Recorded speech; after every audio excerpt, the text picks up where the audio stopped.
வணக்கம் ஆசிரியர் பெருமக்களே. உங்கள் அனைவருக்கும் என் நிதான இனிய காலை வணக்கத்தை தெரிவித்துக் கொண்டு உங்களிடம் என் உரையை தொடங்குகிறேன். காமராசர் வாழ்க்கை வரலாறு. படிக்காத மேதை, கர்ம வீரர், காந்தி தென்னாட்டின் பெருந்தலைவர், இவ்வாறு உலக மக்களால் அழைக்கப்படுபவர் தான் காமராசர். இவருடைய ஆட்சி காலம் தான் தமிழகத்தில் பொற்காலம் என பாராட்டப்படுகிறது. காமராசர் 1903ஆம் ஆண்டு ஜூலை 15ஆம் நாள் தமிழ்நாட்டில் உள்ள விருதுநகரில் குமாரசாமிக்கும் சிவகாமி அம்மைக்கும் மகனாக பிறந்தவர். இவருடைய இயற்பெயர் காமாட்சி. தாயார் செல்லமாக ராசா என்று அழைப்பார். இதுவே காலப்போக்கில் காமராசர் என்று ஆகிவிட்டது.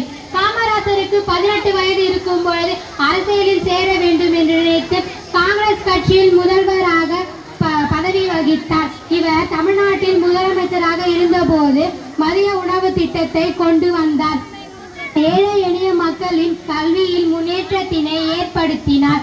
சுதந்திரம் அடைந்து 15 ஆண்டுகள் மதராஸில் நீர்ப்பாசன அமைப்புகளை விரைவாக முடித்து ஒவ்வொரு கிராமத்திற்கும் மின்சார வசதியையும் வழங்கினார். இவர் அக்டோபர் 2ஆம் தேதி 1975ஆம் ஆண்டு